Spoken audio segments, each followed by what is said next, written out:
हे 5 दैवत शास्त्र मान्य आहे. विष्णू, शंकर, गणपती, सूर्य आणि शक्ती.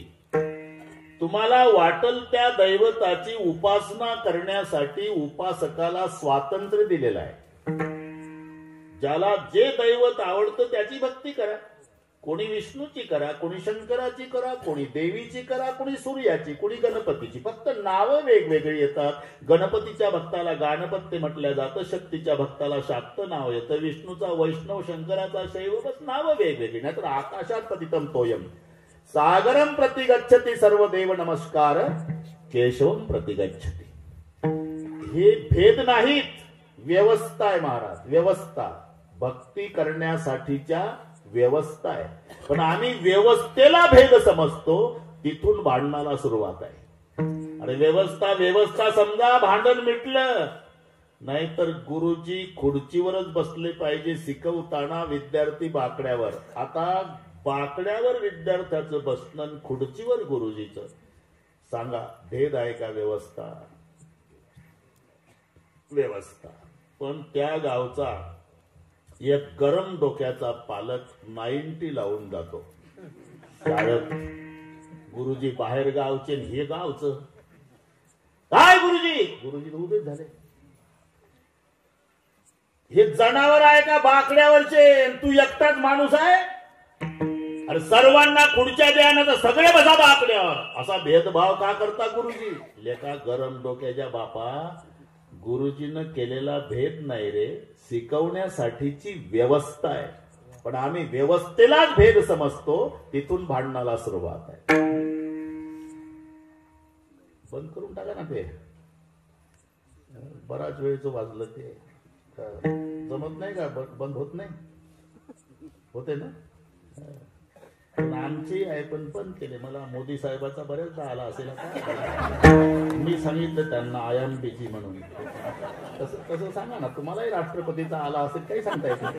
त्यांना सांगा, होऊ शकते. विठ्ठल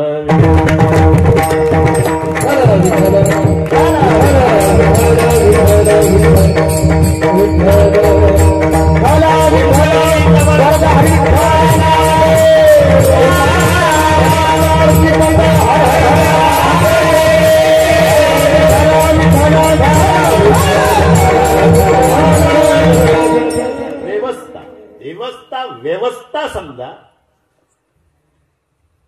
की भांडण मिटलंच. गंगेला घाट असलेच पाहिजे.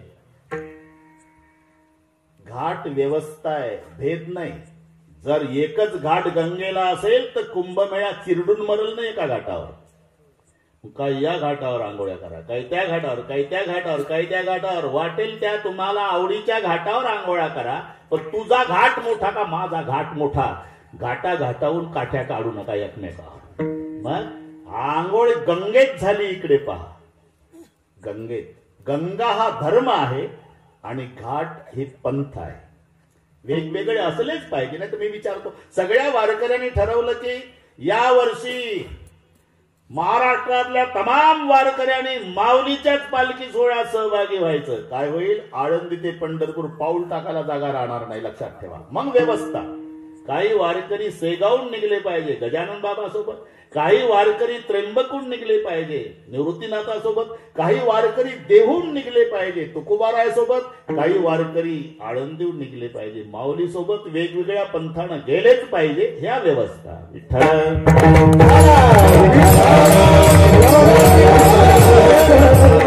समानतेच्या बाबतीत आमचं दुमत नाही. इथे समानता आहे. तुम्ही पाहावर ती दृष्टी असावी लागते. अण्णा, शेतकऱ्याची दृष्टी, बाजरी पेरल्यापासून दळून आणेपर्यंत त्याला बाजरी दिसते. काय पेरलं रानात? बाजरी. उगवून आली काय आहे? बाजरी. आता गुडघाभर झाली म्हणले बाजरीच आहे. पोटऱ्यात आली, हो बाजरीच आहे. कणसात आली, बाजरीच. भरली बाजरी, कापली बाजरी, दळली बाजरीच, मळली तरी बाजरी, आणि तव्यावर भाजून खाल्ली तरी. त्याला पेरणी पासून खाईपर्यंत बाजरी. सुशिक्षित बेकार मुंबईचं आलं, गुडगा गुडगा बाजरी होती अण्णाच्या शेतात. विचारलं त्यानं सुशिक्षित बेकारानं, अण्णा हे काय आहे? हे बाजरी आहे. बाजरी मूर्ख समजता का आम्हाला तुम्ही मुंबईच्या लोकांना? खेड्यातले लोक बाजरी काय खाल्ली नाही का आम्ही? अशी हिरवी असते का बाजरी? हो, हिरवीच असते, हिरवीच असते. अरे तुला नुसतं दळलेली दिसते, आम्हाला पेरल्यापासून बाजरी दिसते. ही शेतकऱ्याची दृष्टी आहे. तुम्ही सोनाराकडे पैजन्या सोन्याचं नाही तर लॉकेट, ते म्हणतच नाही पैजन आणि लॉकेट, पावद्या सोनं, दिवसभर त्याला सोनं दिसतं. दृष्टी आहे जशी शेतकऱ्याची दृष्टी, ते सोनाराची दृष्टी. हे नसून पटत ते काळ्या पिवळ्याची वाला.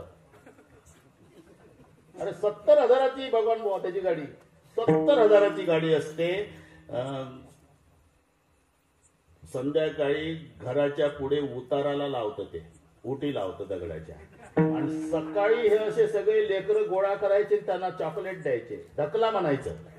एकदा सुरू झाली बदनापूर बदनापूर बदनापूर, जालना जालना जालना. दिवसभर तुम्ही तुमच्या घरचा कोट्याधीश असा रस्त्याच्या काठाला उभं राहा, ओळख नसू द्या तरी ते तुमच्या जवळ गाडी उभं करते, तुमच्याकडे पाहत नाही. हेल्परला हे गेले लटकून 10 रुपयाचं बदनापूर. तुमची किंमत फक्त 10 रुपये, गाडी त्याची 50,000ची. का? तुम्ही तुमच्या घरचा सेट आहे, पण त्याला सीट दिसतं, ही दृष्टी आहे त्याची. त्याला रस्त्याला सेट नाही दिसत, फक्त सीट. शेतकऱ्याला बाजरी, तसं सोनाराला सोनं. पाहू द्या, अरे 10 तोळाचं लॉकेट आहे आणि 10 तोळाचं पैजण आहे, त्याची किंमत 5 लाख, याची किंमत 5 लाख. इथे समान आहे, पण घरी आणल्यावर लॉकेट 5 लाखाचं, पैजणही 5 लाखाचं. पण घरी आणल्यावर पैजण पायातच, लॉकेट गळ्यातच. हा भेद नाही, याचं नाव व्यवस्था आहे. विठ्ठल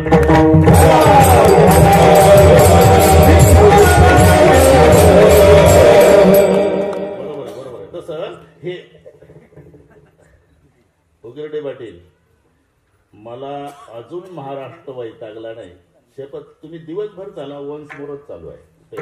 तुम्ही प्रवास हे साक्षीदार आहे. काल कुठं, आज कुठं. नाशिकचं कीर्तन सकाळचं करून तुमच्या बाबळगाव शास्त्रीकडे वरदडीला रात्री होतो ना, सकाळचा काला नांदेडला, तरी इथे हजर वेळेच्या आधी. आणि उद्या सकाळी 10 वाजता कीर्तन नागपूरला आहे, म्हणजे रात्रभर जायचं आहे. पण तर कुठलीच नाही वेळ चुकवत. बरं का भगवान बुवा, बरोबर 10:30ला मोकळे करतो तुम्हाला. कोणीतरी ते क्लिप फिरून दिली व 9 ते 11ची. म्हटलं अजिबात नाही चालत. मला दिली काय वेळ तुम्ही? 8:30 ते 10:30. नाही नाही नाही, 8:30 ते 10:30 वशिला चालणार नाही. एक माझी चूक झाली, मी मराठ्यात जन्माला आलो. जर गुजराती मारवाडी असतो ना, आज विमानाने परदेशात फिरलो असतो. सांगत नाही, हे वस्तुस्थितीच आहे. नाही पुन्हा येऊ म्हणा आपण, ते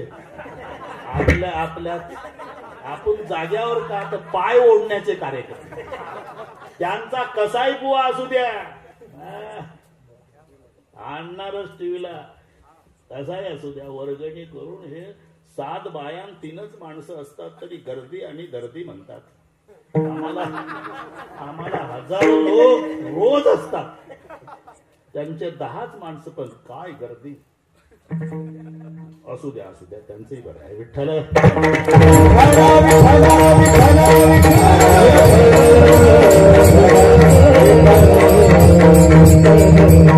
हे स्वातंत्र्य आहे. विष्णू, शंकर, गणपती, सूर्य आणि शक्ती, अण्णा, हे व्यवस्था आहे. वाटेल त्या देवाची भक्ती करा. आता माणसाचं ठरलंय सोपं आणि फळ मोठं, हे कोणालाही विचारा. म्हणून त्याला वाटलं कोणत्या देवाची भक्ती करावं बरं? 5 आहे म्हणजे त्याच्या भक्तालाच विचारावं. वेळ कमी असल्यामुळे पहिलं गणपतीकडे झाला. का आम्ही कोण्या देवाची भक्ती करावी? अरे कोण्या देवाची कशाला विचारतो? आमचा देव कोण्या खात्यावर आहे? कोणत्या? सुख करता, दुःख हरता आणि वार्ता विघ्नाची. बरं हे एवढं सोपं नाही. बरं ही आरती सर्वांना पाठ आहे, पण अर्थ एवढा सोपा आहे का? ते इथं काही नाही, पण मुंबई सारख्या ठिकाणी अण्णा बरमोडा घालून 5-25 पोरं येतात वर्गणीवाले. गणेश मंडळ वर्गणी घाबरून जातो गरमाला. बरमोडा 50 किती रे बाबा? 5,000. एवढं कसं काय? महागाई आहे म्हणजे कसं काय? बसायला तिथं राहावं लागतं. गाठ बरमुड्याशी आहे 12 महिने. देतो रे बाबा. किती दिवस झाले तुमचं मंडळ? 10 वर्ष. शाबास. आरती म्हणून दाखवा. मंडळ 10 वर्ष आरती एकमेकांकडे पाहत. अरे 10 वर्ष झालं ना गणपती मंडळ, मग आरती म्हणा ना. मग एक म्हणतो कोण नाही म्हण, त्यानं म्हटली पूर्ण. शाबास. मग त्याला वरगडी तेवढीच अडचण नाही का. आता अर्थ सांग. सुखकर्ता सुख प्राप्त करून देणारा, बरोबर आहे. दुःखहर्ता दुःखाचं हरण करणारा, हेही बरोबर आहे. आणि वार्ता विघ्नाची. आता काय डोकं चालवता? वार्ता विघ्नाची तुमच्या घरी रोज आणून देणारा बसवल का पुढच्या वर्षी गणपतीला कोणी? म्हणून खालच्या लाईन मधला नुरवी वर जोडावा लागतो तर अर्थ लागतो. सुखकर्ता दुःखहर्ता वार्ता विघ्नाची नुरवी, पूर्वी प्रेम कृपा दयाची. खरं जमते. सुख करता सुख प्राप्त करून देणारा, दुःख हरता दुःखाचं हरण करणारा, आणि वार्ता विघ्नाची नुरवी तुमच्या विघ्नाची वार्ता न उरू देणारा. निर्विघ्नम कुरुमे देव सर्व कारविश, सर्व त्याच्याकडे ते खाताय. मग तू ठरव कोणाची. म्हटलं मग बरं आहे, पण अजून 4 दुकानं आहे. सूर्याच्या भक्ताकडे आला. तो म्हणला सूर्य आहे म्हणून तू जगतो. सूर्याच्या औषधेनं ते पाण्याची वाफ होते समुद्रातल्या, ते वर जातं मेघात रूपांतर, मग पाऊस पडतो त्याच्यात अन्न निर्माण होऊन त्याच्यावर तू जगतो. बरं म्हणलं अजून 3 दुकान आहे, कारण वेळ कमी आहे ना प्रत्येक दुकान. पुढे शक्तीच्या भक्ताकडे गेला. ते म्हणाले आमच्या भक्तीची उपासना फार सोपी आहे. शुक्रवारी आंबट सोडून फुटाणे खाल्ले तरी चालतात. आणि मग ते भगवान विष्णूच्या भक्ताकडे वैष्णवाकडे आला. वैष्णव म्हणाले अरे शंका कशाला घेतो, का साक्षात लक्ष्मीचा पती आहे. सगळे लोक लक्ष्मीच्या मागे लागले आणि लक्ष्मी आमच्या देवाच्या मागे लागली. तू ठरव. म्हणलं झालं झालं आलं उरकत, पण एक महादेवरावच्या भक्ताकडे जाऊन येतो म्हणजे मग निर्णय घेऊ. मग हे शैवाकडे आलं. म्हणले मी भक्ती कोणाची करावी असा विचार करीत होतो. मी प्रत्येक भक्ताला विचारत गेलो, त्यांनी आपलं आपलं मत सांगितलं, पण तुमचं काय मत आहे, भक्ती कोणाची करावी?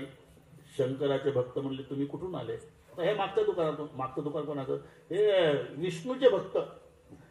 अरे मग काय ते म्हणले? म्हणले लक्ष्मीचा पती आहे म्हणले आमचा देव.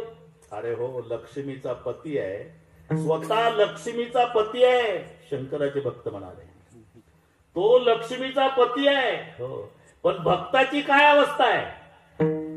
आम्ही सदैव सोडके आम्ही सदैव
लक्ष्मीचा पती आहे. पण भक्त सदैव सोडके जावळी येता चोर धाके जाऊ पुढती भिके कुत्री घर राखेती नांद नको ऐसे सांगा. त्यांच्या भक्तालाच विचारणं. दद्वयम नास्ति दंतानाम भद्वयम भूरी भोजनम उद्वयम वृत्तिरस्माकम फद्वयम गृहकर्मणी. ते म्हणतात 2 द आमच्या दाताला लागत नाही. हे नीट आहे का? 2 द अशोकराव, 2 द म्हणजे दही आणि दूध. द द्वयम नास्ति दंताना. अरे मग खाता काय? भ द्वयम भूरी भोजनम. 2 भ खातो, भाजी भाकरी. 2 भ. बरं व्यवसाय काय? ऊ द्वयम वृत्तिरस्माकम. द्वयम ऊ अस्माकम वृत्ती. 2 ऊ म्हणजे डोक्यातल्या उवा काढायच्या आणि मार्केटला विकायच्या नाही. उष्ण आणि उधार याला म्हणतात 2 ऊ. ऊ द्वयम वृत्तिरस्माकम. घरातली श्रीमंती काय? फ द्वयम ग्रह कर्मणी. 2 फ. फुटके भांडे, फाटके कपडे. आम्ही सदैव सुडके. अरे विष्णू लक्ष्मीचा पती, पण का भक्ताची काय अवस्था आहे?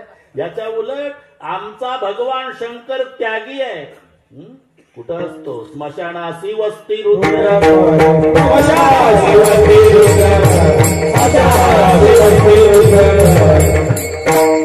त्यागोनी कैलास सर्व ही संपादी.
लयच भारी झालं. आता आजही म्हणणार आहे.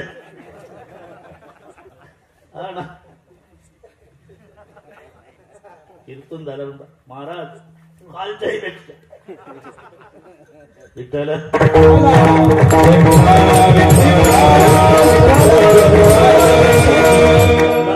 आपलं खेळी मेळी चालतं. मी मोकळ्या मला खेळी मेळी चालतं. पण ते शाळेत असताना 8वी 9वीला तेव्हा 3-4 हजार अभंग पाठ केले नामदेवाचा गाथा. आणि म्हणून आता नुसती लाईन लावतात ते माझ्या पुढे, आमचा नंबर लावा. आज उज्जैनपुरीला आमचा नंबर लावा. ते अभंग म्हणतात पाठ केलेले जुने ते आलं की ते तसं सगळं बरोबर तिथे जाग्यावर येतं. त्यागुणी कैलास सर्व ही संपत्ती स्मशानासी वस्ती रुद्र करी. कासया कारणे ब्रह्मशोध. आमचा शंकर ना श्रीमंत आहे पण त्याग आहे. तो स्मशानात राहतो. तुम्ही 10 कोटीचं मंदिर बांधा महाराज, पण तिथे मूर्ती नाही बसवतायत. लिंग प्रतिमा. मूर्ती स्मशानात आहे. स्मशानेश्वा क्रीडा स्मरहर पिशाच्या सहचर. चिता भस्मले पत्रगमी करोटी परिकर. अमंगल्यं शीलं तव भवतु नामोऽखिलम्. तथापि स्मर्तॄणां वरद परमं मंगलमसि शिवमहिम्न. स्मशानेश्वा क्रीडा स्मशानासी वस्ती. घड्याळीचा पाट्यानं चालला आजही. स्मशानासी वस्ती रुद्र करी. कासया कारणे म्हणजे आमचा महादेव त्यागी आहे. स्मशानात राहतो, स्वतः स्मशानात राहतो. अरे पण भक्ताला ऐश्वर्यात ठेवतो. कोणते भक्त? आता याच्यावर 2-3 कीर्तन होईल. धन्य भाग्य रावणाचे, धन्य भाग्य रावणाचे, भाग्य रावणाचे, धन्य भाग्य रावणाचे. याद झाले शंकराचे, दास झाले शंकराचे.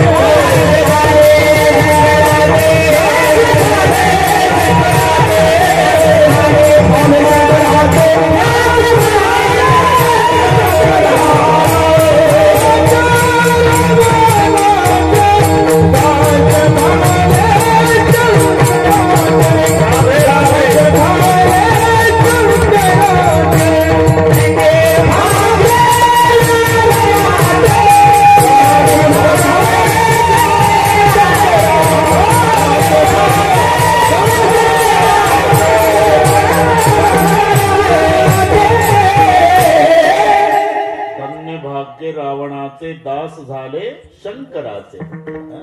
आता शंकराचं वैभव पहा, रावणाचं 5 लाख घर दगडाची,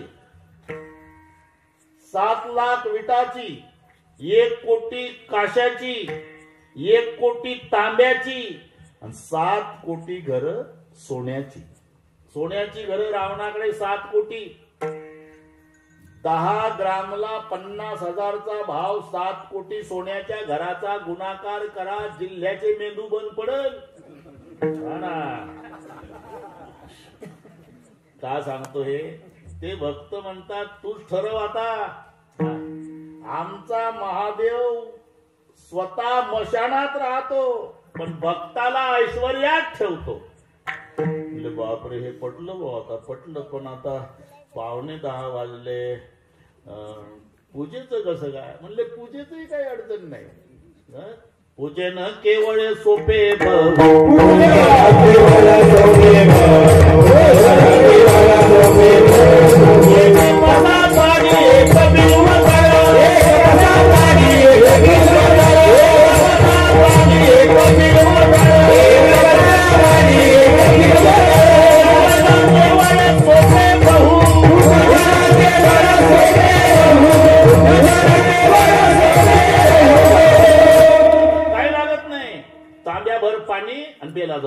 खुश बाबा.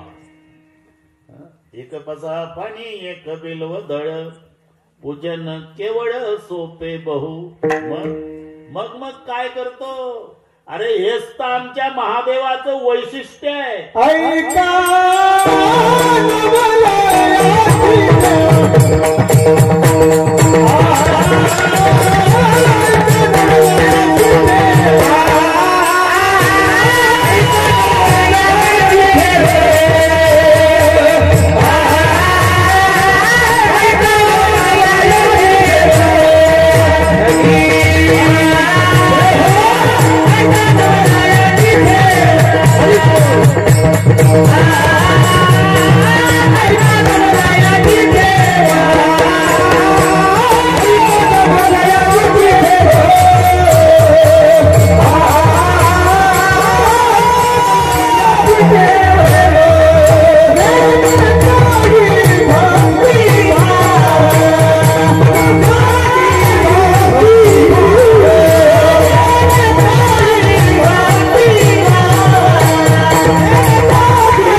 नवल आहे काय? ऐका नवलयाची ठेव, मेने काही भक्तिभाव.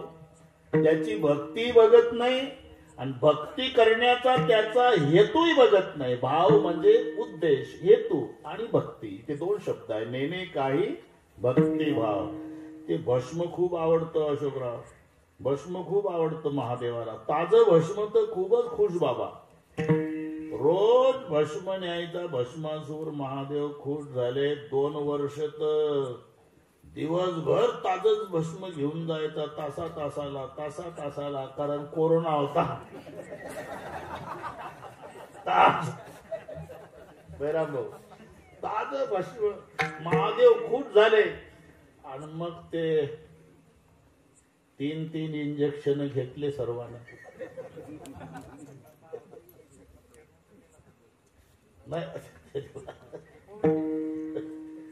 हे पळून आले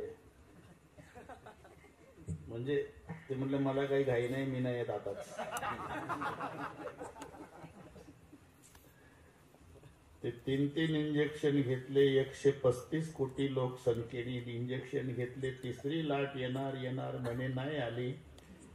तिथून भस्मासुराला चिंता निर्माण झाली. भस्मच मिळेना. 2 वर्ष खूप होती मजा. भस्म लाईन लागायची तिथं स्मशानात लाईन. म्हणून हे ताजं भस्म न्यायचं आणि महादेवराव खुश व्हायचे, शाबास शाबास शाबास. आणि जानेवारी 22 लागल्यापासून महादेव नाराज झाले. का रे, एका 8-8 दिवस भस्म आणत नाही, काय तू महाराज, एकही नाही मरत.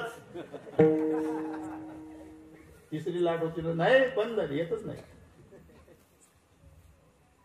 काय उपाय सांगा महाराज, मी ज्याच्या डोक्यावर हात ठेवील ते भस्म झालं पाहिजे. चालेल महादेव, घोडे बाबडा सोबा, चालेल तथाच तू.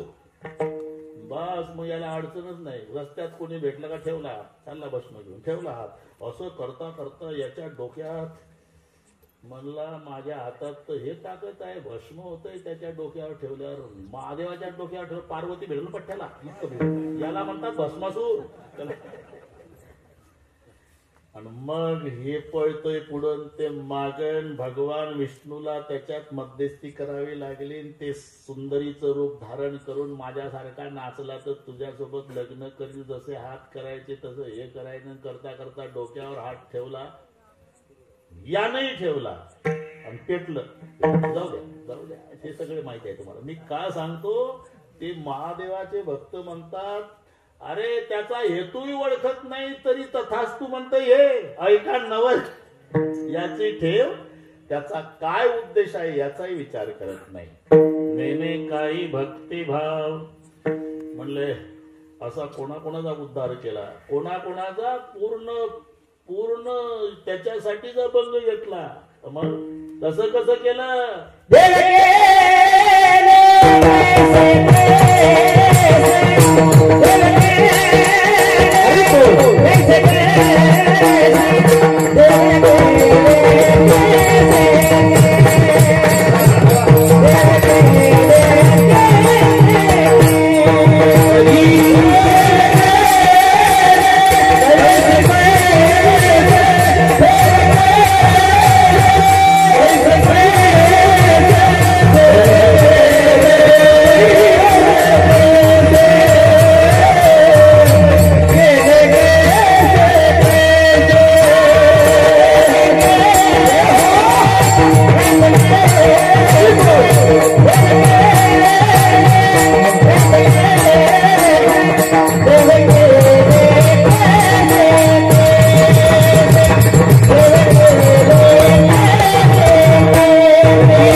कसं कसं केलं देवानं.